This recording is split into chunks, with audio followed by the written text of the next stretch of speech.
نحمده ونصلي على رسوله الكريم اما بعد فاعوذ باللہ من الشیطان الرجیم بسم اللہ الرحمن الرحیم رب اشرح لی صدری ویسر لی امری واحلل عقدۃ من لسانی یفقهوا قولی واجعل لی وزیرا من اہلی اللہم فقہنا فی الدین اللہم انی اسألک علما نافعا رزقا طیبا وعملا متقبلا آمین ثم آمین۔ السلام علیکم ورحمۃ اللہ وبرکاتہ۔ الحمدللہ، اللہ سبحانہ تعالیٰ کی توفیق سے ہماری سورۃ الاعراف کی تفسیر کا سلسلہ جاری ہے، اور آج ہم آیت نمبر 46 سے آغاز کریں گے۔ آیت نمبر 46 میں اب اعراف والوں کا ذکر ہے، جس کے نام پر یہ سورہ بھی ہے۔ فرمایا گیا وَبَيْنَهُمَا، اور درمیان ان دونوں کے حجابٌ، ایک حجاب ہوگا، وَعَلَى الْأَعْرَافِ، اور اعراف پر رجالٌ، کچھ لوگ ہوں گے۔ کیا مطلب ہے کہ درمیان ان دونوں کے، دونوں کون؟ یعنی جنت والے اور جہنم والے، ان دونوں کے بیچ میں ایک دیوار ہوگی، ایک آڑ ہوگی، اور اعراف پر کچھ لوگ ہوں گے۔ یہاں پر لفظ استعمال ہوا رجال۔ رجال رجل کی جمع ہے اور یہ مرد کے لیے آتا ہے، لیکن اس کا یہاں پر مطلب یہ نہیں ہے کہ عورتیں نہیں ہوں گی اس میں، یا صرف مرد ہی ہوں گے۔ لفظی معنی دیکھیں تو یہ بنتا ہے کہ اعراف پر کچھ مرد ہوں گے، لیکن یہ لفظی معنی ہے۔ اگر ہم دیکھیں تو اس کا مطلب یہ ہوگا کہ گروہ ہوگا یا لوگ ہوں گے۔ اب اعراف کیا ہے؟ اعراف عرفن کی جمع ہے، اور عرف کہتے ہیں بلند جگہ کو، اونچی جگہ کو۔ جیسے آپ سمجھیں کہ کوئی برج ہو یا کوئی ٹاور ہو یا کوئی دیوار ہو، یعنی اونچی جگہ۔ اسی طرح مرغ کے سر پر جو کلغی ہوتی ہے، جو ریڈ کلر کی ہوتی ہے، اس کو بھی عرف الدین کہتے ہیں۔ اسی طرح آپ دیکھیں کہ گھوڑے کی گردن پر جو اٹھے ہوئے بال ہوتے ہیں، اگر آپ نے گھوڑا کبھی غور سے دیکھا ہو تو اس کو بھی عرف الفردوس کہا جاتا ہے۔ تو عرف اصل میں کہتے ہیں اونچی جگہ کو، بلند جگہ کو۔ اور جب کوئی بلند جگہ پر کوئی کھڑا ہوتا ہے تو کیا ہوتا ہے کہ وہ سب کو دیکھ سکتا ہے، اور وہ چونکہ بلند جگہ پر کھڑا ہوتا ہے اس لیے وہ پرومیننٹ ہوتا ہے، وہ بھی سب کو نظر آ رہا ہوتا ہے۔ تو یہاں بتایا یہ جا رہا ہے کہ جنت اور دوزخ کے درمیان ایک اونچی جگہ ہوگی، کوئی ٹاور ٹائپ ہوگی، یا دیوار ہوگی، یا کوئی پہاڑی ہوگی، یا کوئی برج ہوگا، جہاں پر کیا ہوگا؟ جہاں پر کچھ لوگ کھڑے ہوں گے۔ اور اعراف کا لفظ معرفت اور عرف سے بھی ہے، یعنی کہ پہچانے جا رہے ہوں گے، کیونکہ بلند ہونے کی وجہ سے سب چیزوں کو دیکھ سکیں گے، اس لیے بھی۔ آیت میں آگے فرمایا گیا یعرفون، وہ پہچانتے ہوں گے، کلم، ہر ایک کو، بسیماہم، ان کی علامت سے، یعنی ان کے چہرے سے۔ سیما یہاں پر چہرے کے لیے آ رہا ہے، اور ویسے سیما کا معنی ہوتا ہے علامت، نشانی۔ گویا ہر ایک کو ان کے چہروں کی نشانی سے پہچان لیں گے۔ اور ہر ایک سے یہاں پر مراد کون ہے؟ جنت والے اور جہنم والے، کیونکہ ان دونوں کے درمیان میں، ان دونوں کے بیچ میں کھڑے ہوں گے نا یہ لوگ۔ ایک طرف دیکھیں گے تو جنت والے ہوں گے، اور دوسری طرف دیکھیں گے تو جہنم والے نظر آئیں گے۔ تو ان دونوں کو ان کے چہروں سے پہچان لیں گے، کیونکہ نا قیامت کے دن انسانوں کے درمیان جو ظاہری فرق ہوگا نا، وہ ان کے چہروں کے فرق ہوں گے۔ چہروں کے فرق کا ذکر بڑے واضح طور پر قرآن مجید میں آیا ہے، جیسے سورہ آل عمران کی آیت نمبر 106 میں۔ کیا پڑھا تھا ہم نے پیچھے سورہ آل عمران کی آیت نمبر 106 میں؟ کہ یوم تبیض وجوہ وتسود وجوہ، کہ جس دن کچھ چہرے روشن ہوں گے اور کچھ چہرے سیاہ ہوں گے۔ پھر اسی طرح آپ دیکھیں کہ سورہ مطففین کی آیت نمبر 24 میں فرمایا گیا تعریف فی وجوہہم نضرۃ النعیم، کہ آپ پہچان لیں گے ان کے چہروں میں رونق نعمت کی۔ پھر اس کے بعد آپ دیکھیں سورۃ القیامہ کی آیت نمبر 22، اس میں فرمایا گیا وجوہ یومئذ ناظرہ، کہ کچھ چہرے اس روز تر و تازہ ہوں گے، الی ربہا ناظرہ، اور اپنے رب کی طرف دیکھ رہے ہوں گے۔ اسی طرح سورہ آبسہ کی آیت نمبر 40 اور 41 میں فرمایا گیا وَوُجُوهٌ يَوْمَئِذٍ عَلَيْهَا غَبَرَةٌ، اور کچھ چہرے اس دن ان پر غبار ہوگا، تَرْهَقُهَا قَتَرَةٌ، چھا رہی ہوگی ان پر سیاہی۔ سورہ طٰہٰ کی آیت نمبر 102 میں آتا ہے یوم ینفخ فی الصور ونحشر المجرمین یومئذ زرقا، جس دن پھونکا جائے گا سور تو ہم اکٹھا کریں گے مجرموں کو نیلی آنکھوں والے۔ تو آپ دیکھیں کہ کہیں پر نیلے کا بھی ذکر آیا ہے اور کہیں پر سیاہ چہروں کا بھی ذکر آیا ہے۔ اسی طرح سورہ یونس کی آیت نمبر 27 میں فرمایا گیا کَأَنَّمَا اُغْشِيَتْ وُجُوهُهُمْ قِطَعًا، یہی خریدنا ہے، آج ہی خریدنا ہے، اور جب خرید لیتے ہیں تو گھر لاتے ہی توڑ مروڑ اس کی شروع ہو جاتی ہے۔ ان سے کہیں بھی کہ اب اس سے کھیلو تو کہیں گے کہ نہیں ہمارا دل بھر گیا ہے، اور کچھ دنوں بعد دوبارہ خیال آ جائے تو چلو اس کو پھر جوڑ لیتے ہیں، اس سے پھر کھیل لیتے ہیں۔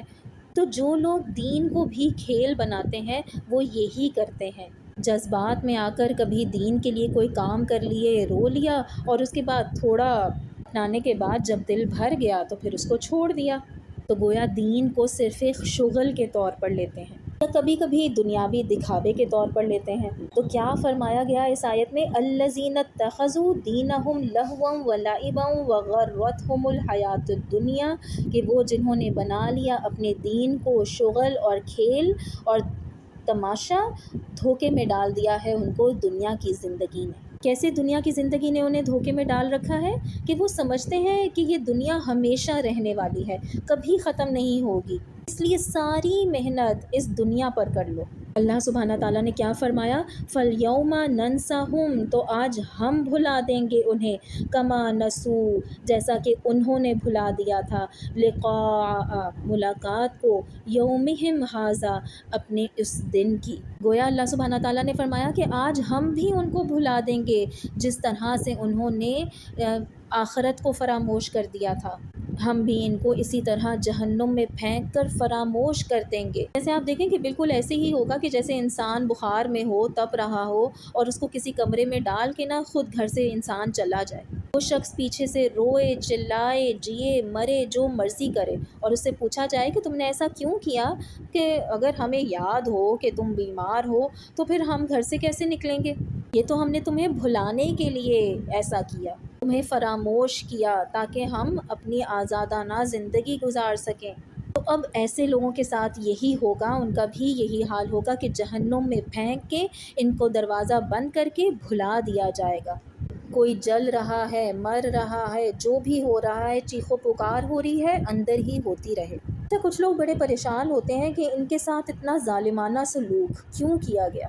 یہ ظالمانہ سلوک نہیں تھا، انہوں نے بھی وہی کیا تھا، اپنے رب کو بھلا دیا تھا، اپنے رب سے ملاقات کے دن کو بھلا دیا تھا۔ کیا فرمایا گیا فَالْيَوْمَ نَنْسَهُمْ كَمَا نَسُوا لِقَاءَ يَوْمِهِمْ هَذَا، کہ جیسے تم اس دن کی ملاقات کو بھولے بیٹھے تھے نا، آج ہم نے بھی تمہیں ویسے ہی بھلا دیا۔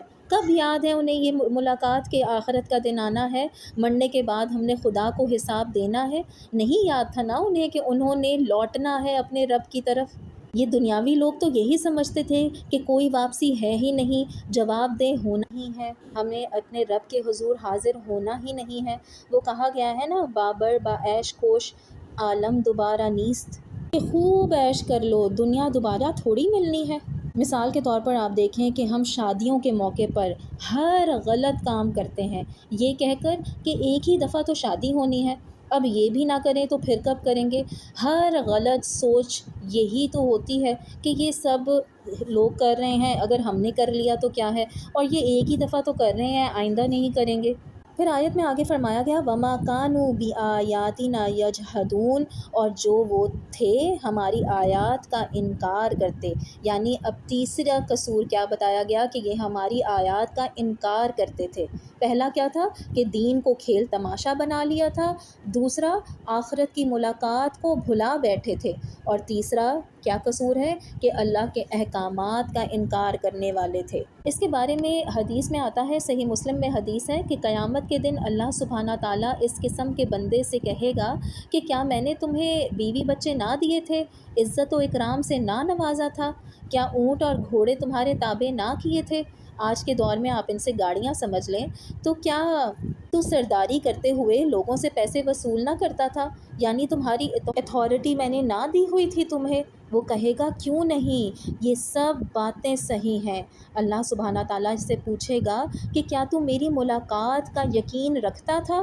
وہ کہے گا نہیں۔ اللہ سبحانہ تعالیٰ کہیں گے پس جس طرح تو نے مجھے بھلا دیا، آج میں نے تجھے بھلا دیا۔ تو آپ دیکھیں کہ دنیا کی زندگی میں اللہ کو یاد رکھنے کا طریقہ کیا ہے، یہ کتاب۔ صحیح ابن حبان میں حدیث آتی ہے کہ رسول اللہ صلی اللہ علیہ وسلم نے فرمایا کہ بے شک یہ قرآن ایک رسی ہے، اس کا ایک کنارہ اللہ کے ہاتھ میں ہے اور دوسرا کنارہ تمہارے ہاتھ میں ہے، اس کو مضبوطی سے پکڑے رکھو کیونکہ اس کے بعد تم ہرگز گمراہ اور ہلاک نہیں ہو سکتے۔ اللہ سبحانہ تعالیٰ سے دعا ہے کہ وہ ہمیں اس قرآن سے ہمیشہ مرتے دم تک جوڑے رکھے، ہم اس رسی کو مضبوطی سے تھامے رکھیں۔ اللہ سبحانہ تعالیٰ ہمارا خاتمہ بالایمان فرمائے، خاتمہ بالخیر فرمائے۔ اللہ سبحانہ تعالیٰ ہمیں جنت الفردوس کا وارث بنائے اور اس دن کی تمام وحشتوں، آزمائشوں اور مصیبتوں سے بچائے۔ آمین ثم آمین۔ ربنا لا تزغ قلوبنا بعد اذ ہدیتنا وہب لنا من لدنک رحمہ انک انت الوہاب۔ سبحانک اللہم وبحمدک نشہد ان لا الہ الا انت نستغفرک ونتوب الیک۔ سبحان ربک رب العزۃ عما یصفون وسلام علی المرسلین والحمد للہ رب العالمین۔ آمین ثم آمین۔ السلام علیکم ورحمۃ اللہ۔ کوئی فرق نہیں پڑتا، ہمیں نہیں معلوم کہ کس چیز پر بخشش ہو جائے اور کس چیز پر پکڑ ہو جائے۔ آپ دیکھیں امتحان تو امتحان ہے نا۔ آپ نے دنیا میں کبھی دیکھا ہے کہ ٹیسٹ چھوٹا ہو یا بڑا ہو یا مشکل ہو یا آسان ہی ہو، امتحان کا ایک اپنا خوف ہوتا ہے، امتحان امتحان ہی ہوتا ہے۔ لیکن آپ دیکھیں کہ دنیا کے امتحانوں میں تو ہم بڑے تیاری بھی کرتے ہیں، بڑا ڈر بھی لگ رہا ہوتا ہے، اس کی بڑی فکر بھی ہوتی ہے، تو آخرت کے امتحان کی ہم تیاری کیوں نہیں کرتے؟ اس کا خوف، اس کی فیلنگز ہمارے اندر ایسے کیوں نہیں ہیں؟ کیوں نہیں اس کی کمی، اگر ہم اس میں کمی کرتے تو ہمارے پیٹ میں درد اٹھتا؟ نہیں اٹھتا نا آخرت کا سوچ کے۔ اپنا محاسبہ کریں کہ کیا میں اپنے کسی گناہ پر تنہائی میں بیٹھ کر واقعی کبھی روئی ہوں کہ میرا رب مجھ کو معاف کر دے، یا اپنے کسی گناہ کے گناہ ہونے کا شدت سے احساس ہوا ہے مجھے؟ اصل بات ہی یہ ہے کہ ہمیں اپنے گناہ کے گناہ ہونے کا احساس نہیں ہوتا۔ مشکل ہی یہ ہے کہ ہم اپنے آپ کو اتنی ڈھیل، اتنی چھوٹ دیتے ہیں کہ پھر کیا ہوا، کوئی بات نہیں، کوئی مسئلہ نہیں، اتنی سی تو بات تھی۔ گناہ نا ایک بوجھ ہوتا ہے، جیسے کچھ بوجھ ہوتے ہیں نا جن کو ہم بوجھ سمجھتے ہی نہیں، اسی لیے انہیں اٹھانے میں ہمیں کوئی قباحت ہی محسوس نہیں ہوتی۔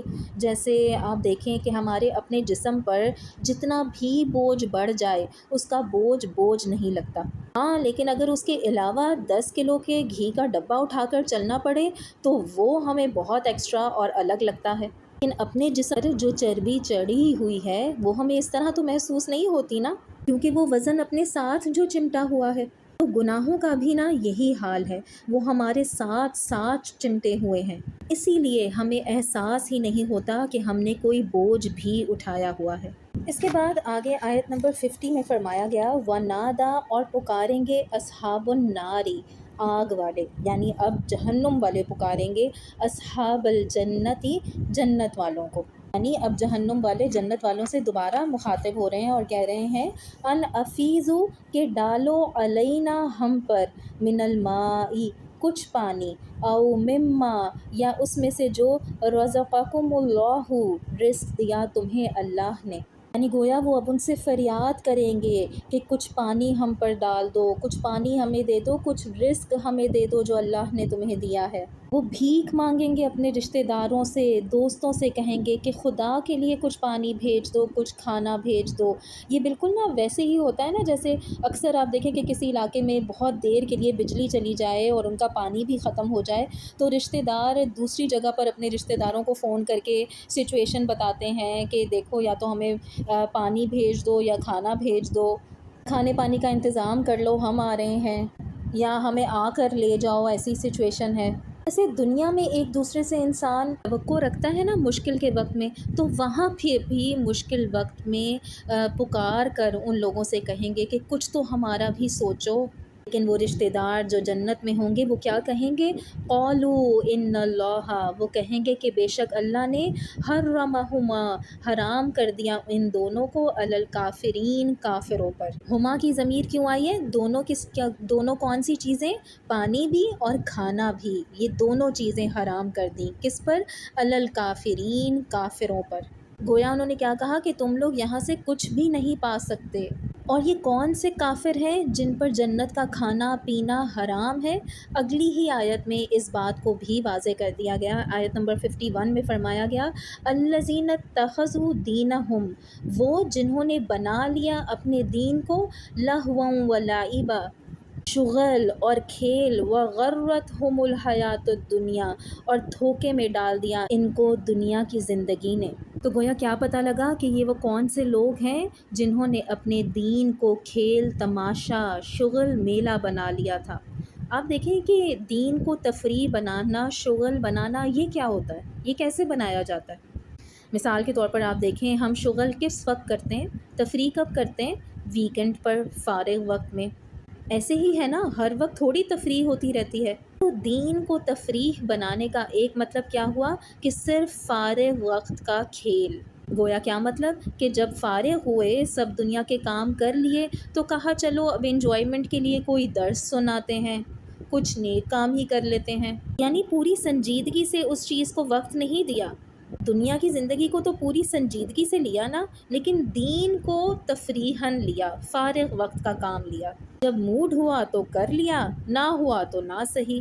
دین کو مذاق بنا لیا، کھیل بنا لیا۔ جب دل چاہا دیندار بن گئے جیسے رمضان میں، اور جب دل نہ چاہا تو سب کچھ اتار پھینکا اور مسجدوں میں جانا چھوڑ دیا، دینی محفلوں میں جانا چھوڑ دیا۔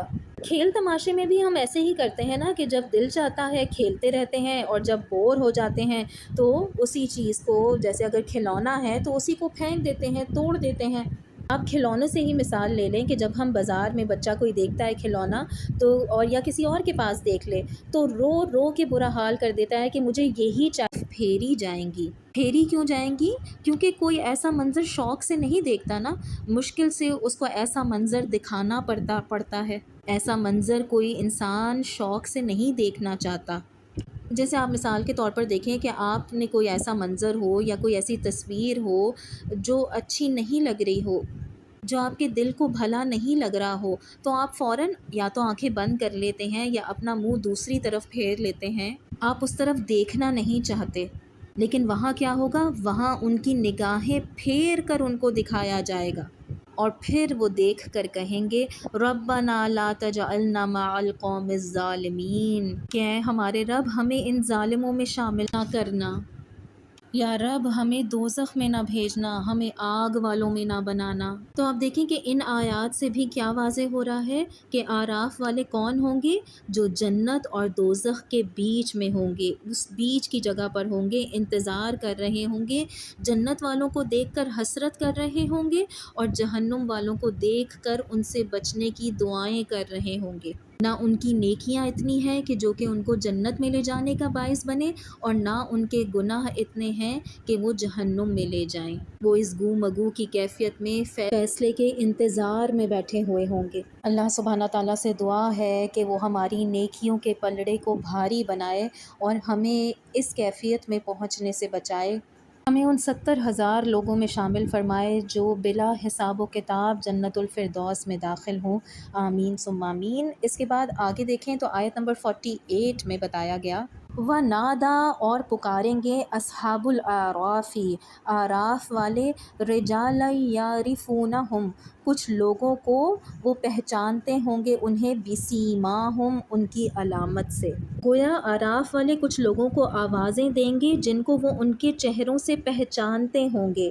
یہ جہنم میں پڑے ہوئے ہوں گے اور ان کے جانے پہچانے لوگ ہوں گے، اس لیے ان کو پکاریں گے اور کہیں گے قالوا ما اغنا، وہ کہیں گے کیا کام نہ آئی تمہیں جمعکم جماعت تمہاری، وما کنتم تستکبرون اور جو کچھ تم تھے تکبر کرتے۔ گویا وہ کیا کہیں گے کہ تمہاری جماعت یا تمہارے گروہ یا تمہارے ساتھی جن پر تمہیں بڑا غرور تھا تمہارے کسی کام نہ آئے، اور اس کے علاوہ اور جو کچھ بھی تم تکبر کرتے تھے وہ بھی تمہارے کام نہ آیا۔ اور اسی کو آگے کنٹینیو کرتے ہوئے آیت نمبر 49 میں فرمایا گیا اَهَؤُلَاءِ الَّذِينَ أَقْسَمْتُمْ لَا يَنَالَهُمُ اللَّهُ بِرَحْمَةٍ، کیا یہی لوگ ہیں وہ جو قسم کھائی تھی تم نے نہیں پہنچائے گا انہیں اللہ کوئی رحمت۔ گویا وہ کیا کہیں گے کہ کیا یہ وہ لوگ ہیں جن کے بارے میں تم قسمیں کھاتے تھے کہ اللہ ان کو اپنی رحمت سے فیض یاب نہ کرے گا؟ یعنی مسلمانوں کے بارے میں دوزخ والے کیا کہتے تھے کہ ہاں اگر یہ اتنے اچھے لوگ ہوتے تو پھر یہ دنیا میں اتنے مفلس کیوں ہوتے، اتنی آزمائشوں میں کیوں گھرے ہوتے۔ گویا اس طرح وہ دنیا میں ان کا مذاق اڑاتے تھے، یہ تو دنیا میں اللہ کی رحمت سے محروم ہیں تو یہ جنت میں کیسے پہنچیں گے، اور دعوے کرتے تھے کہ نہیں ان کو جنت مل سکتی۔ تو یہاں پر فرمایا گیا کہ وہ جن کو تم کہتے تھے نا کہ ان کو جنت نہیں مل سکتی، وہ تو آج جنت میں موجود ہیں۔ کیا ہوا تمہارے اس خیال کا؟ ان سے تو بلکہ کہا گیا ہے ادخلوا الجنت، داخل ہو جاؤ جنت میں، لا خوف علیکم، نہ کوئی خوف ہوگا تم پر، ولا انتم تحزنون اور نہ تم غمگین ہوگے۔ یعنی جن کے بارے میں تمہیں گمان تھا کہ یہ تو کبھی جنت میں جا ہی نہیں سکتے، جن کے بارے میں تم دنیا میں بڑے دعوے کیا کرتے تھے، ان کو تو اللہ سبحانہ تعالیٰ نے ہمیشہ رہنے والی زندگی جنت میں مہیا کر دی، وہ زندگی جس میں نہ کبھی کوئی خوف ہوگا نہ ہی وہ کبھی غمگین ہوں گے۔ اللہم انی اسألک الجنت الفردوس، اللہم انی اسألک الجنت الفردوس، اللہم انی اسألک الجنت الفردوس۔ اللہ سبحانہ تعالیٰ ہم سب کو جنت الفردوس کا وارث بنائے، آمین ثم آمین۔ اچھا تو آپ دیکھیں کہ پھر اس سارے واقعے میں یعنی آراف والوں کے قصے میں ہمارے لیے کیا سبق ہے؟ سب سے اہم ترین سبق تو ہمیں یہ ملتا ہے کہ کسی بھی ایک چھوٹی سی بھی نیکی کو یا برے عمل کو چھوٹا یا غیر مؤثر مت سمجھیں۔ یہ مت سمجھیں کہ اس سے کیا فرق پڑے گا۔ آپ نے ابھی اس قصے میں دیکھا کہ جوں کے انڈے کے برابر بھی اگر کمی یا زیادتی ہوئی تو فرق پڑے گا۔ اب دیکھیں کہ عموماً ہم غلط کام کر کے سوچتے ہیں کہ اس سے کیا ہوتا ہے، اتنی سی تو بات تھی، کوئی فرق نہیں پڑتا۔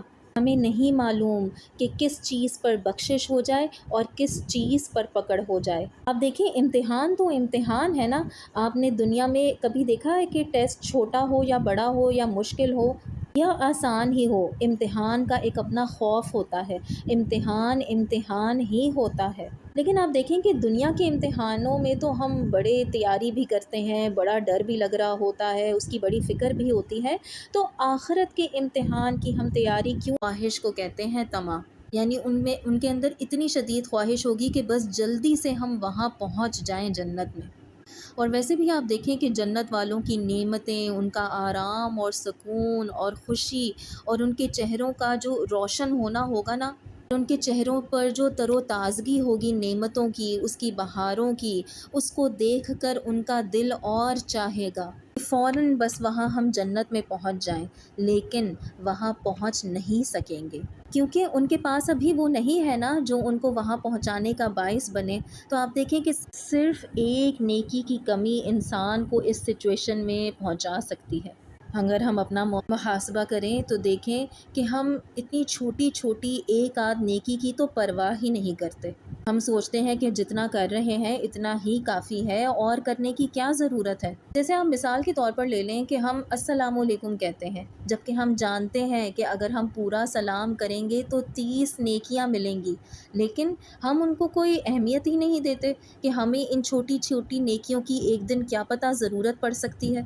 ہم بس یہ سوچتے ہیں کہ جتنا کر لیا کافی ہے، اس سے زیادہ کرنے کی کیا ضرورت ہے، یا ہم یہ دیکھتے ہیں کہ وہ شخص تو اتنا بھی نہیں کر رہا، میں تو اتنا کر رہا ہوں۔ تو ہر نیکی کے موقع کو جب آپ چھوڑ رہے ہو نا، تو اپنے آپ کو اس سچویشن میں رکھ کر سوچا کریں۔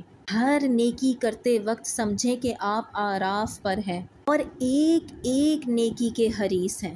کس طرح سے ہم یہ نیکی کما لیں اور جنت میں پہنچ جائیں، وہ حرص نہ ہمیں آج ہونی چاہیے۔ ابھی ہمارے پاس مہلت عمل ہے، اس لیے اس مہلت کو، اس موقع کو کہیں نہ جانے دیں۔ ہر نیکی کے موقع کو گریب کرنے کی کوشش کریں کہ اچھا یہ بھی موقع ہے نیکی کا، یہ بھی میں کر لوں، یہ بھی میں کر لوں، میں یہ بھی کر سکتی ہوں، یہ بھی کر لوں، ابھی وقت ہے۔ اور بعض اوقات تو کچھ نیکیاں ایسی ہوتی ہیں کہ جس میں انسان کا کچھ لگ بھی نہیں رہا ہوتا، پھر بھی وہ اس میں بخیل ہوتا ہے۔ اس چیز کی قدر انسان کو آج نہیں آ رہی، لیکن کل قیامت کے دن وہ شدت سے چاہے گا۔ وَهُمْ يَطْمَعُونَ، صرف امید ہی نہیں کرے گا، چاہت ہی نہیں ہوگی، بلکہ شدید چاہت ہوگی، شدید قسم کی طلب ہوگی۔ اسی لیے آپ دیکھیں کہ یہاں پر لفظ استعمال ہوا نا، یطمعون۔ طمع عام طور پر کن معنوں میں لیا جاتا ہے؟ لالچ۔ لالچ کس قسم کی خواہش ہوتی ہے؟ شدید، گریڈ جس کو ہم کہتے ہیں، بس کسی بھی قیمت پر مل جائے۔ اس وقت جنت کا حصول اتنا امپورٹنٹ ہوگا۔ اور یہ جو اعراف کا مقام ہے نا، اس کے بارے میں سورۃ الحدید کی آیت نمبر 13 میں آتا ہے، جس دن کہیں گے منافق مرد اور منافق عورتیں انہیں جو ایمان لائے، انتظار کرو ہمارا، ہم روشنی حاصل کریں تمہارے نور سے۔ کہہ دیا جائے گا کہ لوٹ جاؤ اپنے پیچھے، پھر تلاش کرو نور کو۔ فَضُرِبَ بَيْنَهُمْ بِسُورٍ لَهُ بَابٌ، تو حائل کر دی جائے گی درمیان ان کے ایک دیوار، اس کا ایک دروازہ ہوگا۔ بَاطِنُهُ فِيهِ الرَّحْمَةُ، اس کی اندرونی جانب جس میں رحمت ہوگی۔ وَظَاهِرُهُ مِن قِبَلِهِ الْعَذَابُ، اور اس کی بیرونی جانب اس طرف سے عذاب ہوگا۔ یعنی کیا سمجھ آیا کہ اس دیوار کے ایک طرف جنت ہوگی، رحمت ہوگی، اور دوسری طرف دوزخ ہوگی، عذاب ہوگا، اور اس کے بیچ میں وہ لوگ کھڑے ہوئے ہوں گے اور انتظار کر رہے ہوں گے۔ اس کے بعد آیت نمبر 47 میں فرمایا گیا، وَإِذَا صُرِفَتْ أَبْصَارُهُمْ تِلْقَاءَ أَصْحَابِ النَّارِ، اور جب پھیری جائیں گی نگاہیں ان کی طرف آگ والوں کے، قَالُوا رَبَّنَا، وہ کہیں گے اے ہمارے رب، لَا تَجْعَلْنَا، نہ تو کر ہمیں، مَعَ الْقَوْمِ الظَّالِمِينَ، ساتھ ان لوگوں کے جو ظالم ہیں۔ یہاں پر اس آیت میں لفظ استعمال ہوا تلقاء، یہ طرف کے لیے استعمال ہوتا ہے، سمت کے لیے استعمال ہوتا ہے، ڈائریکشن کے لیے استعمال ہوتا ہے۔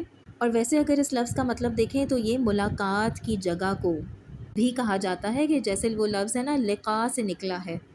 لقاء کیسے کہتے ہیں؟ آمنا سامنا کرنے کو، ملاقات کرنے کو۔ تو گویا جب ان کی نگاہیں آگ والوں کی طرف پھیری جائیں گی، پھیری کیوں جائیں گی؟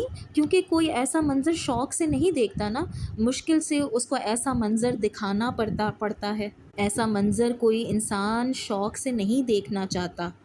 جیسے آپ مثال کے طور پر دیکھیں کہ آپ نے کوئی ایسا منظر ہو یا کوئی ایسی تصویر ہو جو اچھی نہیں لگ رہی ہو، جو آپ کے دل کو بھلا نہیں لگ رہا ہو، تو آپ فوراً یا تو آنکھیں بند کر لیتے ہیں یا اپنا منہ دوسری طرف پھیر لیتے ہیں، آپ اس طرف دیکھنا نہیں چاہتے۔ لیکن وہاں کیا ہوگا؟ وہاں ان کی نگاہیں پھیر کر ان کو دکھایا جائے گا، اور پھر وہ دیکھ کر کہیں گے، ربنا لا تجعلنا مع القوم الظالمین، کہ اے ہمارے رب، ہمیں ان ظالموں میں شامل نہ کرنا۔ یا رب ہمیں دوزخ میں نہ بھیجنا، ہمیں آگ والوں میں نہ بنانا۔ تو آپ دیکھیں کہ ان آیات سے بھی کیا واضح ہو رہا ہے کہ اعراف والے کون ہوں گے؟ جو جنت اور دوزخ کے بیچ میں ہوں گے، اس بیچ کی جگہ پر ہوں گے۔ سورہ یونس کی آیت نمبر 27 میں فرمایا گیا کَأَنَّمَا أُغْشِيَتْ وُجُوهُهُمْ قِطَعًا مِّنَ اللَّيْلِ مُظْلِمًا، گویا کہ ڈھانپ دیے گئے ہیں چہرے ان کے ٹکڑوں سے رات کے تاریک، گویا ان کے چہرے اتنے سیاہ ہیں کہ وہ ایسے ہوں جیسے سیاہ رات، تاریک سیاہ رات۔ تو گویا ان ساری مثالوں سے کیا بات سمجھ میں آ رہی ہے کہ ہر کوئی کس چیز سے پہچانا جائے گا؟ اپنے چہروں سے۔ اور امت محمد کی پہچان اس دن کیا ہوگی؟ وضو کے اعضاء ان کے چمک رہے ہوں گے، پیشانیاں اور ہاتھ پاؤں چمکدار ہوں گے، گلٹر کی نا اس دن ضرورت ہی نہیں ہوگی، آٹومیٹکلی چمکیں گے۔ جتنا خشوع اور خضوع سے سوار کے وضو کیا جائے گا اتنے ہی اعضاء چمکیں گے۔ اللہم اجعلنا منہم، اللہ ہمیں انہی لوگوں میں سے شامل فرمائے جن کے وضو کے اعضاء چمکیں، جن کے چہرے روشن ہوں۔ اچھا تو پھر ہوگا کیا کہ اعراف والے لوگوں کو ان کے چہروں سے پہچان لیں گے۔ اب یہ دیکھنا ضروری ہے کہ اعراف والے خود کون ہوں گے۔ ان کے بارے میں کئی ایک اقوال ہیں، لیکن جو راجح قول ہے وہ یہ ہے کہ جابر ابن عبداللہ نے روایت کیا ہے کہ یہ وہ لوگ ہوں گے جن کی نیکیاں اور بدیاں برابر ہوں گی، یعنی نیکیاں جہنم میں جانے سے روکیں گی لیکن اتنی بھی نہ ہوں گی کہ یہ جنت میں لے جائیں، یعنی ان کی نیکیاں اور گناہ دونوں برابر ہوں گے، نہ ایک نیکی زیادہ کہ وہ ان کو جنت میں لے جانے کا باعث بنے، اور نہ ایک گناہ زیادہ کہ وہ ان کو دوزخ میں، جہنم میں لے جانے کا باعث بنے۔ ایک اور حدیث سے ہمیں پتہ چلتا ہے کہ اگر کسی کی نیکی زیادہ ہوگی نا تو وہ اسے جنت میں لے جانے کا باعث بنے گی۔ اس دن اتنا واضح حساب کتاب ہوگا کہ اس کے لیے لفظ استعمال ہوتا ہے صعابہ۔ صعابہ کہتے ہیں جوں کے انڈے کو، یعنی لیک کو۔ اگر کسی کی نیکی اس جوں کے انڈے کے برابر بھی زیادہ ہو گئی نا تو وہ جنت میں لے جانے کا باعث بنے گی۔ تو آپ سوچیں کہ اتنی چھوٹی چھوٹی نیکیاں بھی کاؤنٹ کرتی ہیں، جوں کے انڈے کے برابر۔ تو آپ دیکھیں کہ اللہ کا حساب کتاب اس دن ایسا ہوگا، ایسا انصاف ہوگا کہ اگر اتنی سی بھی زیادہ ہو گئی تو جنت میں لے جانے کا باعث بنے گی، اتنی کم ہو گئی یا برابر ہو گئی تو پھر وہ کیا ہوگا؟ کم ہو گئی تو جہنم میں، اور اگر برابر ہے تو پھر وہاں پر وہ لوگ اعراف کے مقام پر انتظار میں کھڑے ہوں گے۔ گویا نیکیاں اتنی ہیں کہ وہ جنت میں لے جا نہیں رہی لیکن جہنم میں جانے سے بھی روک رہی ہیں۔ اسی طرح برائیاں ہیں لیکن اتنی نہیں ہیں کہ وہ جہنم میں لے جانے کا باعث بنے۔ تو آپ دیکھیں کہ یہ جو کیفیت ہوگی یہ بالکل گو مگو کی کیفیت ہوگی، اور آگے بھی چل کر ہم پڑھیں گے کہ وہ جب جنت والوں کو پکاریں گے کہ تم پر سلامتی ہو، وہ اس میں داخل نہیں ہو سکیں گے لیکن امید رکھتے ہوں گے۔ اچھا ایک روایت میں یہ بھی آتا ہے کہ یہ وہ لوگ ہوں گے جنہوں نے ماں باپ کی نافرمانی کر کے جہاد کیا تھا اور شہید ہو گئے تھے۔ شہادت کی وجہ سے اب جہنم میں نہیں جا رہے لیکن ماں باپ کی نافرمانی کی وجہ سے جنت میں بھی نہیں جا رہے۔ یعنی آپ دیکھیں کہ ماں باپ کی نافرمانی اتنا بڑا گناہ ہے، اتنا برا عمل ہے جو جنت میں لے جانے سے روک رہا ہے۔ آپ کو یاد ہوگا وہ واقعہ کہ نبی صلی اللہ علیہ وسلم کے زمانے میں ایک بچے کی جان نہیں نکل رہی تھی، بڑی دیر وہ نزع کی حالت میں رہا، جان نہیں نکل رہی تھی، جان نہیں نکل رہی تھی۔ معاملہ رسول اللہ صلی اللہ علیہ وسلم کے سامنے پیش کیا گیا تو آپ صلی اللہ علیہ وسلم نے پتہ کروایا کہ پتہ کرو کہ کیا معاملہ ہے۔ جب معاملے کی تہہ تک گئے تو پتہ چلا کہ ماں کا نافرمان ہے۔ ماں سے کہا کہ اسے معاف کر دو، اسے بلایا گیا اور اسے کہا کہ اسے معاف کر دو۔ ماں نے کہا کہ نہیں، میں اسے معاف نہیں کر سکتی۔ ماں نے کہا کہ اس نے مجھے بڑا تڑپایا ہے اس لیے میں اسے معاف نہیں کر سکتی۔ تو رسول اللہ صلی اللہ علیہ وسلم نے کہا کہ اچھا چلو ٹھیک ہے، پھر آگ بھڑکاؤ اور اس کو اس آگ میں ڈال دو تاکہ اس کی جان نکلے۔ جب ماں نے یہ سنا تو پھر اس وقت اس کو معاف کر دیا اور اس طرح اس کی روح پرواز کر گئی۔ تو آپ دیکھیں کہ ماں باپ کی نافرمانی کرنا، ان کو تڑپانا، ان کو ستانا نیک اعمال میں بھی رکاوٹ بن جاتا ہے۔ اللہ سبحانہ تعالی ہم سب کو اس گناہ سے بچائے۔